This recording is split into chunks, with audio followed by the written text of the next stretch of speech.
तुला सांगता येत नाही ना? आम्ही सांगतो. तुला ही श्रीमंती उपभोगायची होती. आता सुद्धा विक्रमादित्यांना पुढे करून तू तुझ्या इच्छा पूर्ण करायला बघतेस. आज आमचे शेअर्स गहाण ठेवून तू घर विकत घेतलंस. उद्या कदाचित. साईमा, तुम्ही प्रत्येक वेळी माझ्याबद्दल असाच विचार का करता? मी एवढी वाईट आहे का? साईमा, मी सुद्धा एका सुसंस्कृत घरातून आली आहे. माझ्यावर चांगले संस्कार झालेत. बस, खबरदार तुझ्या संस्काराबद्दल बोलशील तर. तुझ्यावर जर चांगले संस्कार झाले असते ना, तर तू एका आईपासून मुलाला दूर केलं नसतंस. नाही साईमा, प्लीज असं बोलू नका. विक्रमने तुमच्यापासून दूर जावं अशी माझी कधीच इच्छा नव्हती. आपण एकत्र यावं म्हणून आजही मी, रागिणी बहिणी आणि प्रिया बहिणी आम्ही तिघेही प्रयत्न करतोय. हो साईमा, आम्हाला फक्त तुमची साथ हवी आहे. एकदा साईमा आमच्याकडे वेगळ्या नजरेने बघा. तुमच्याच लक्षात येईल. या भव्य घरापेक्षाही आम्हाला तुमच्या मायेची जास्त गरज आहे. तुझ्या अशा भावनिक बोलण्याचा आमच्यावर काहीही परिणाम होणार नाहीये आणि त्याचा काही फायदाही नाहीये. आमच्या राजमहालात तुला आणि रागिणीला जागा नाहीच. आमच्या मनातही जागा नाही. साईमा, तुझी बडबड ऐकण्याची आम्हाला मुळीच इच्छा नाही. ताबडतोब आदित्य राजांना फोन लाव आणि त्यांना इथं बोलावून घे.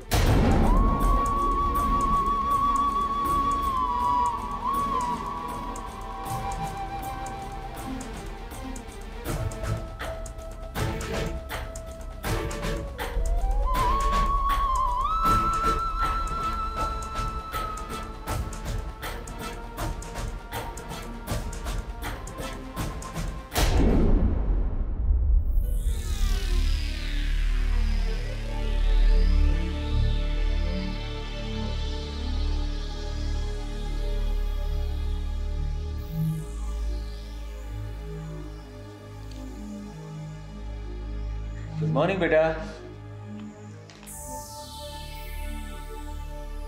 आज डॅडीला गुड मॉर्निंग का नाही केलंस?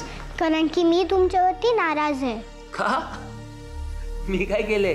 तुम्ही मम्माशी रोज भांडता. तुम्ही असं का करता? कारण मी खूप वाईट माणूस आहे असं तुला तुझ्या मम्मानी सांगितलंय ना? नाही, ती तर असं कधीच सांगत नाही. वैसे मी जर असं प्रश्न केलं तर उत्तर काय द्यायचं तेही मम्मानी तुला शिकवलंय. खरं सांगू, मी भांडण करत नाही. खरं तर मम्मा माझ्याबरोबर भांडण करते. पण ती का भांडण करेल? कारण अशी तिची सवय आहे. आणि अशा स्वभावाची बाई ही तुझी आई आणि माझी बायको आहे. हे माझं दुर्दैव आहे. नाही, मम्मा खूप चांगली आहे. तुम्हीच वाईट आहात. मला तुमच्याशी नाही बोलायचं. अरे श्वेता, श्वेता,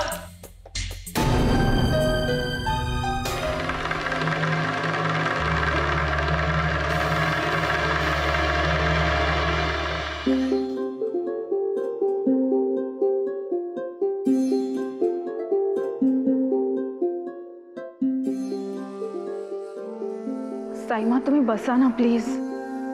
आदित्य राजांना यायला किती वेळ लागेल?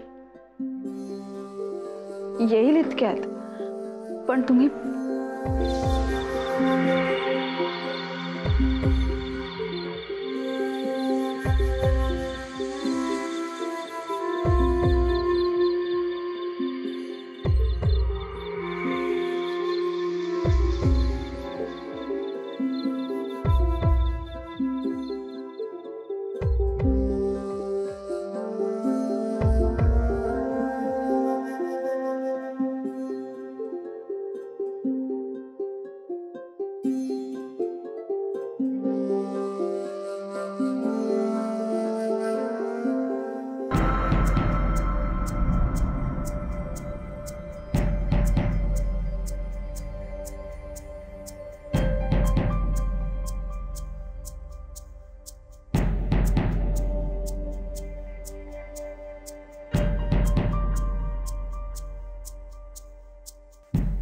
साईमा, तुम्ही इथे? या निमित्ताने तुमचे पाय आमच्या घराला लागले. आम्हाला खरंच खूप आनंद झाला. नमस्कार. आम्ही तुमचं घर पाहण्यासाठी इथं आलेलो नाही आहोत आदित्यराजे. आम्हाला नाईलाजाने इथं यावं लागलेलं आहे. कारण काही असो साईमा, तुम्ही आमच्या नवीन घरी आलात यातच आम्हाला खूप आनंद आहे. खरं तर आम्ही हे घर घेतल्यापासून तुम्ही इथे यावं ही आमची खरंच खूप मनापासून इच्छा होती आणि ती आज या निमित्तानं का होईना पण पूर्ण झाली. राजशिर्क्यांची इव्रत गहाण ठेवून घेतलेल्या घराचं तुम्हाला कौतुक असेल, आम्हाला नाही.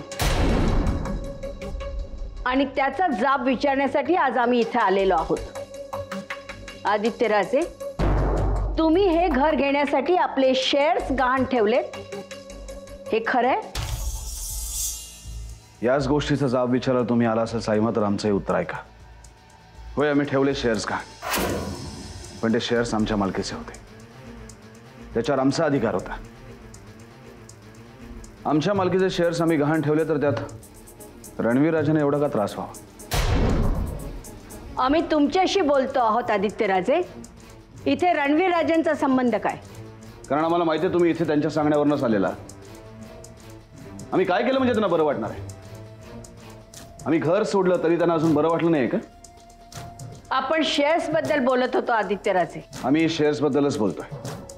ते आमच्या मालकीचे शेअर्स होते, त्याचं आम्ही वाटेल ते करू. जाऊन सांगा रणवीर राजांना. आदित्यराजे, तुम्ही आमच्याशी साईमांशी बोलत आहात. आम्हाला भान आहे आम्ही कोणाशी बोलतोय ते साईमा. फक्त आम्हाला काय वाटतं हे जाणून घेण्यापेक्षा सुद्धा रणवीर राजांना काय वाटतं हे सांगायला तुम्ही इथे आलेला आहात. अजूनही तुम्ही त्यांनाच महत्व देता. अजूनही रणवीर राजेच तुमच्या दृष्टीने महत्वाचं आहे. एक आई असून सुद्धा 3 मुलांमध्ये तुम्ही भेदभाव कसा करू शकता साईमा? बस आदित्यराजे, तुम्ही आतापर्यंत रणवीर राजांना अहंकार आणि स्वार्थी म्हणत आलात, पण आज आम्ही एक आई म्हणून मुलामध्ये भेदभाव करतो आहोत असा आरोप करण्यापर्यंत तुमची मजल गेलेली आहे. हो, आज आम्ही कबूल करतोय की आम्ही मुलांमध्ये भेदभाव करतो.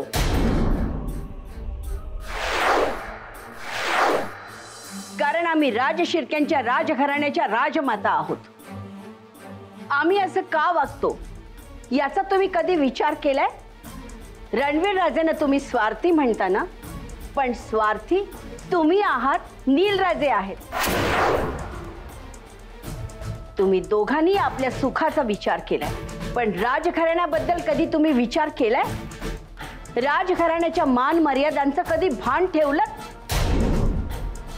आतापर्यंत कुटुंबाची कोणती जबाबदारी तुम्ही पार पाडली? राजशिर्क्यांच्या कुळात तुम्ही जन्माला आलात, लाडाकोडात वाढलात, ऐश्वर्य उपभोगलत, परदेशात जाऊन शिक्षण केलं. तुम्ही शिक्षण घेऊन परत आलात त्यावेळी धाकटा भाऊ आता मदतीसाठी परत आलाय म्हणून रणवीर राजे आनंदात असताना तुम्ही काय केलं? एका सामान्य मुलीच्या प्रेमात पडलात.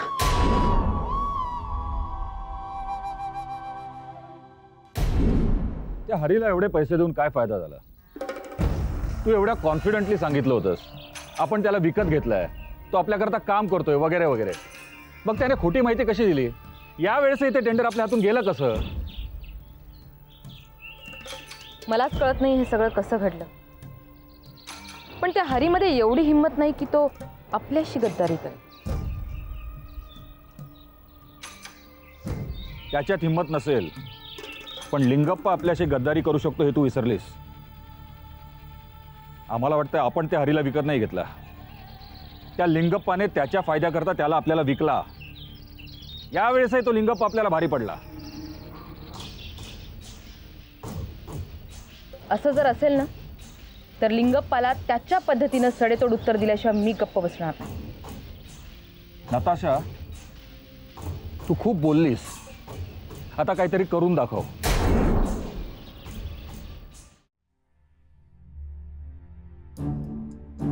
आदित्यराजे, या मुलीसाठी तुम्ही आपलं घरदार सोडलत, रक्ताची नाती तोडलीत. तिच्याशी प्रामाणिकपणे नातं निभावताना, तिची स्वप्न पुरी करण्यासाठी धडपडताना तुम्हाला घरच्यांची आठवण आली नाही. ज्यांनी तुम्हाला हाताला धरून मोठं केलं त्यांची तुम्हाला आठवण आली नाही. बोला आदित्यराजे, गप्प का आहात तुम्ही?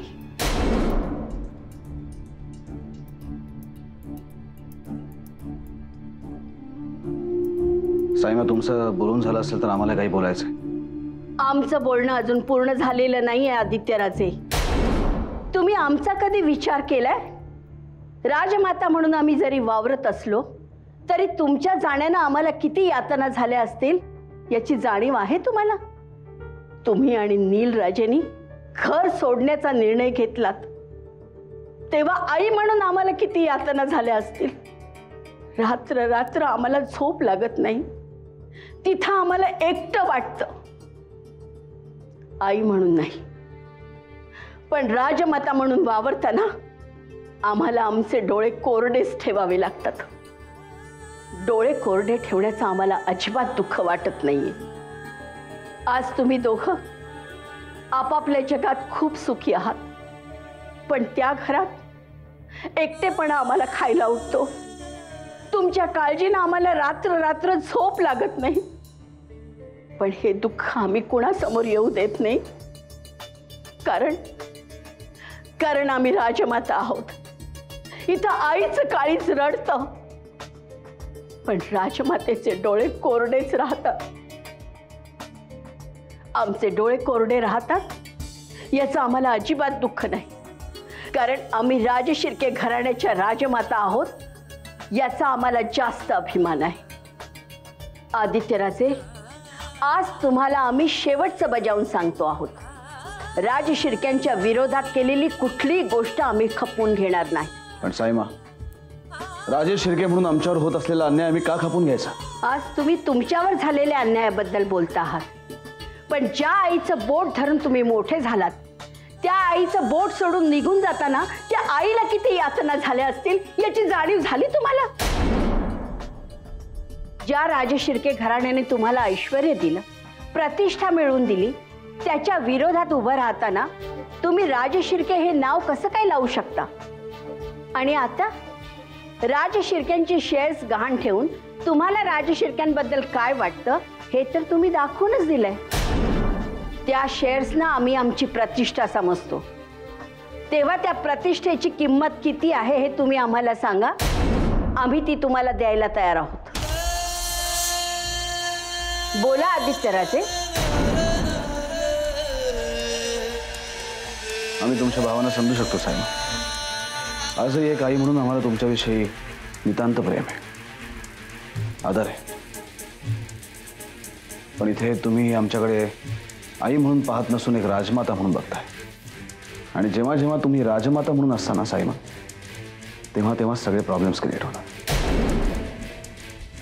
आम्हाला आमच्या घरात असून सुद्धा आमच्या मनासारखं वागता येत नाही. आणि ही गोष्ट तुमच्या अजून का लक्षात येत नाही आम्हाला खरंच समजत नाही. आम्ही तुम्हाला आधीच सांगितलेलं आहे की आम्ही आई म्हणून इथे आलेलो नाही आहोत. राजशिर्क्यांची प्रतिष्ठा गहाण ठेवली आहे तुम्ही, ती परत घेण्यासाठी एक राजमाता म्हणून आम्ही इथे आलेलो आहोत. तुम्हाला त्या शेअर्सची किंमत आत्ता सांगणं कठीण वाटत असेल तर विचार करून सांगा. तुम्ही मागाल ती किंमत द्यायला आम्ही तयार आहोत.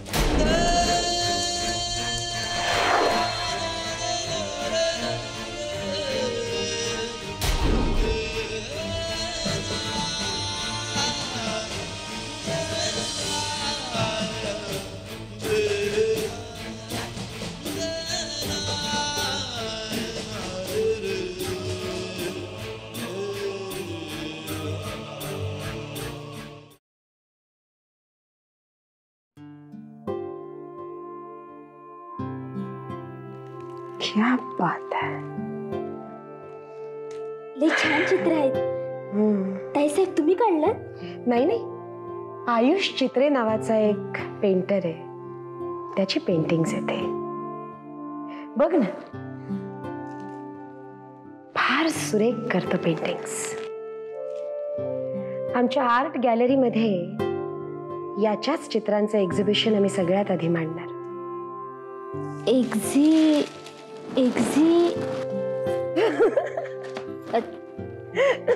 ताईसाहेब काय हो असता? एक्झिबिशन म्हणजे प्रदर्शन. ते काय असतं?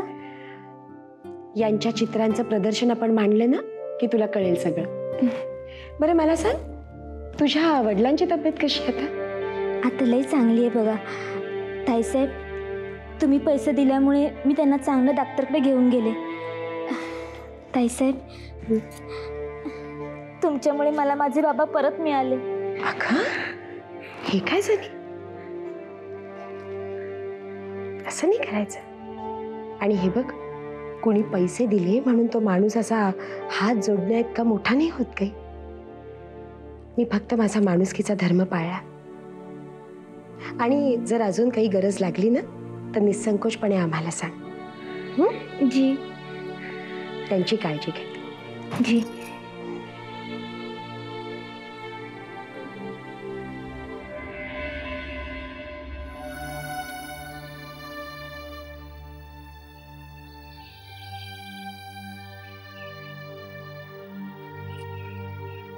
चहा आण.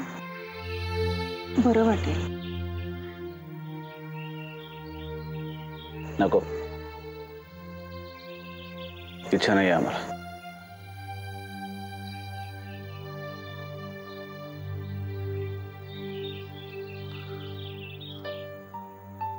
देवयानी,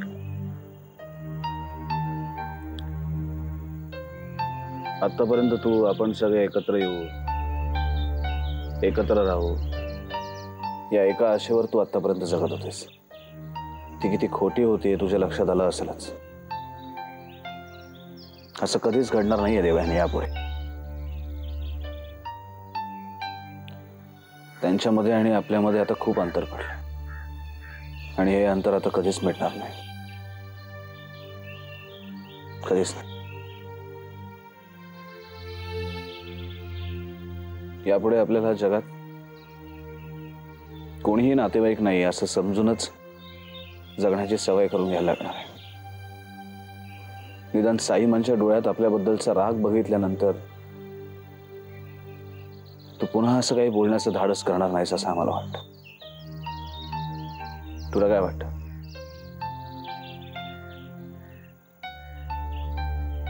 जगात कुठलीच गोष्ट कायम नसते. त्यात सतत काही ना काहीतरी बदल होतच असतात. माणसाचा स्वभावही त्याला अपवाद नाहीये. थोडा वेळ जावा लागतो.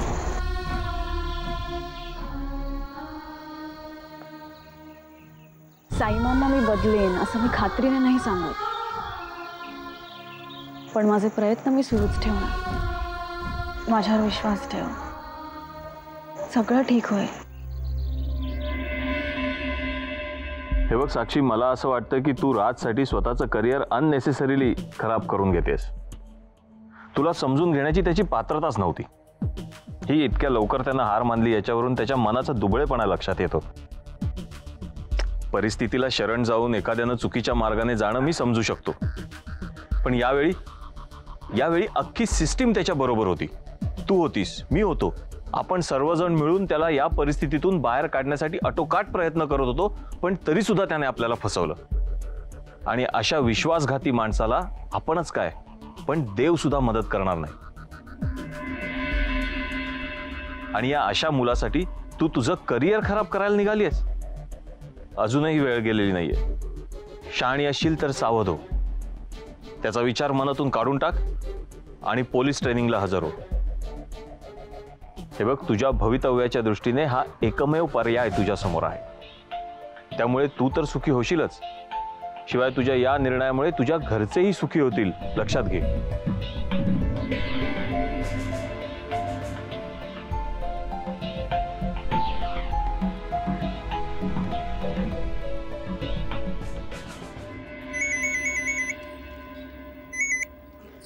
हॅलो. हॅलो देऊ.